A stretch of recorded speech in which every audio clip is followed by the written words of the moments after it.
Welcome in to the Kansas City Chiefs Report, powered by Chat Sports. Tyler Jones here with you. Thanks for joining us. Coming up on today's show, we're going to get the chance to get to know this guy. Yeah, that guy right there a little bit further. And how he ended up with the Kansas City Chiefs and what exactly he's bringing to this Chiefs team. It was quite the steal. We'll explain more in just a matter of moments. Tyler Jones here with you. Appreciate you joining us. Show some love to the new king of Kansas City. Spam king in the comments section. I want to see no less than 300 kings in the comments. Who knows? He may be watching. Family may be watching. Somebody close to him. We want to make it heard loud and clear that we're rooting on the king and want to see him do well here in Kansas City. Highway robbery. That is what people are saying when it comes to the selection of bringing in Kingsley to Kansas City by Chiefs GM Brett Veach there in the second round of the 2024 NFL Draft. And what the Chiefs found in a guy that kind of slipped through the cracks, right? There was a lot of left tackles that were drafted in this year's draft back in April. And here he is. The Chiefs got their guy. They got their starting left tackle for the foreseeable future. Well, everyone else kind of just missed on him. How did that happen? What exactly is he going to bring to the Chiefs? Let's explain. Let's start with the scouting report on Kingsley. He's thick, not T-H-I-C-C thick, the real kind of thick, T-H-I-C-K. Strapping build, got a good overall burst and quickness. He steals away leverage on rushers. He has hip flexibility to adjust angles. Hips don't lie, folks. And on top of all of that, he is a mauler in space. This dude's a bear, not a Chicago bear, thank goodness. But he's one of us. He is quite the just animal when it comes to protecting the blind side. And let's get to know him a little bit more with his player profile here. The second-round pick out of Brigham Young was a second-team All-Big 12 selection this past year. And you think about it, BYU made that transition from being independent, where they played kind of a soft schedule, to the Big 12 Conference, one of the top conferences in college football last year. And the transition for him was seamless, going to the Big 12 and facing some really good defenders, some really good edge rushers. He held his own to the Big 12 Conference last year.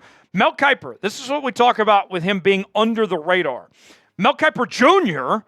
had him as the number 9 offensive tackle entering the draft last season. And, you know, I'm a big fan of Pro Football Focus. I think they do a really good job. But I think his PFF grades were one reason why he kind of slipped through the cracks, as his overall grade wasn't that great, 67.5. But as you read into it a little bit further, then you start to see, okay, this guy has something special about him. He allowed just 2 sacks, 5 hits, 6 hurries, got called for 4 penalties last year. And for me, I look at it this way. The Chiefs, with the King, have found their starting left tackle for the foreseeable future. Well, no one else was talking about him. The Chiefs found their guy. That, folks, hardly ever happens in the second round. Typically, we see outside of quarterback, the left tackles are what everybody's looking for in that first round of the draft. For the Chiefs to find their guy, for him to be ready to go and be this starting left tackle immediately, it was just an unbelievable flex on the part of Brett Veach. Do you believe in the King? What do you guys think? It's our pinned comment today. Type B for believe, D for don't. Weigh in and let us know. Now, when I look a little further in dissecting this situation of bringing the King to Kansas City and what exactly he's going to do here, I'm reminded of Andy Reid is an offensive line guy, right? That is Andy's bread and butter. And Andy is not going to give an opportunity on a silver platter to anybody, right? He has earned this chance. And the reason why is because he is that dude, because he's done the little things, because he's doing everything right. Jeff Schwartz, former member of the Kansas City Chiefs, now an analyst covering the National Football League for SiriusXM. He did some film study on what Kingsley did in that second preseason game against Detroit, and I thought he made some interesting notes on what he's seen so far out of him. Good couple of notes. Look comfortable with the ones, which is a good start. Wasn't much action in the run game, but showed good, solid movement skills. Pass pro clearly defined good and bad reps depending on his punch. When he punched, he was great in position. When he didn't punch, the rep wasn't as good. However, his recovery with lower body is impressive. The key here is those punches. It's the aggressiveness that he brings, and I want to see more of that. Bring more of the punches, that aggressiveness. That's going to go a long way and play a pivotal role in him being the Chiefs' starting left tackle. Andy Reid had this to say recently on Kingsley. He's working, number one, hard on things that we're trying to teach him.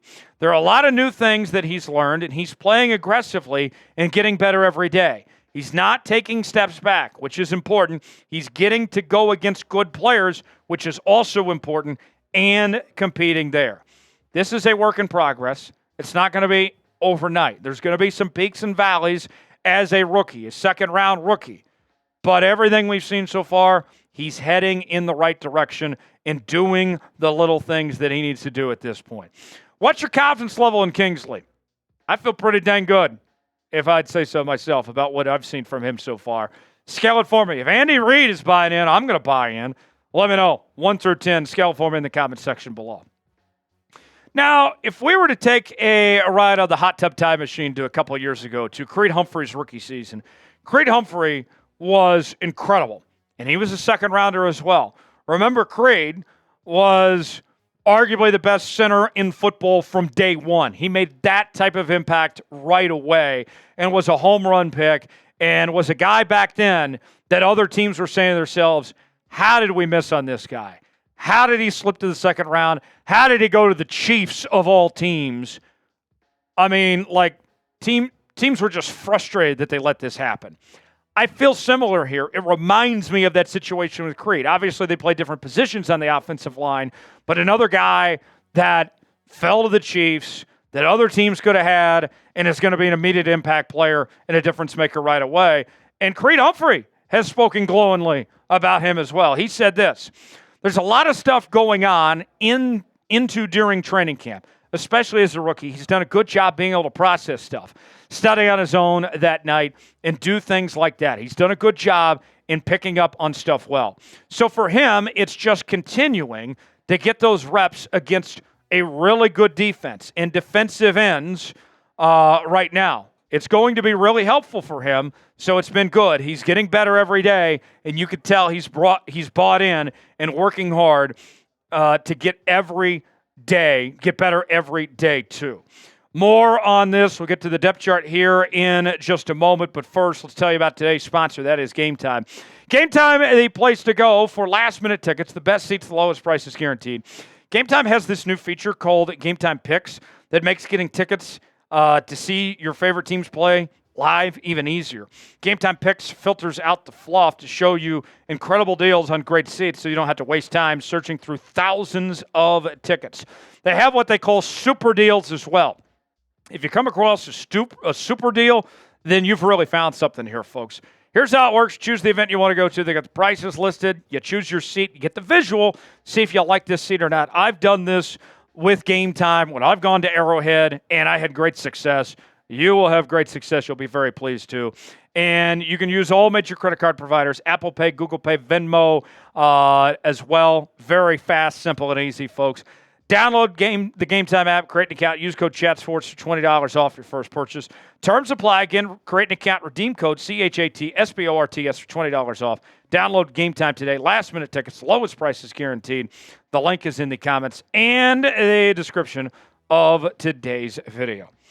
Let's go to the depth chart. As you can see, Kingsley is on tap to be the starting left tackle, beating a guy out in Wanya Morris that's been there for a few years now, that's been in this scheme.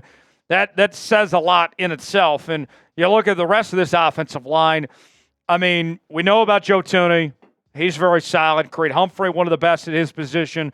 Trey Smith, one of the best at his position. Jawan Taylor, obviously, he got a little banged up, but he should be fine. This offensive line is going to be really good, especially if Kingsley can do his part.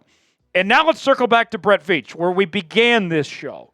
Where we began is where we end today. And think about this. What did the Chiefs do in the first round?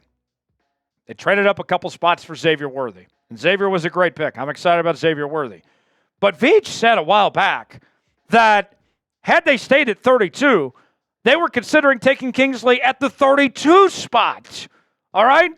That's how much of a steal it was for them to get him in the second round when he was on their board then.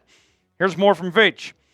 I think we had a pretty good indication with the number of quarterbacks this year, the number of other offensive linemen, there would be a chance that a player like Xavier might slide where we picked, but he was certainly in one of those top 25 to 40 considerations. He was potentially a consideration at number 32, and he was potentially a consideration had we traded down. The last thing I'll end on this, when it comes to Kingsley, is as a rookie, obviously it is a change going to the National Football League. You are joining a team that's won back-to-back Super Bowls, that's won 3 in this Mahomes era, and the spotlight's going to be on you. You are protecting the most talented quarterback to ever play the game of American tackle football in Patrick Mahomes. That's a tall task. And for Kingsley, the main thing I think after all this, when we talk about being aggressive and comparing him to Creed Humphrey and all this, I think is he's got to embrace the moment. He can't be scared. And that's something that Patrick Mahomes has talked about too. He's got better and better, and he wasn't scared of the moment. I love hearing that.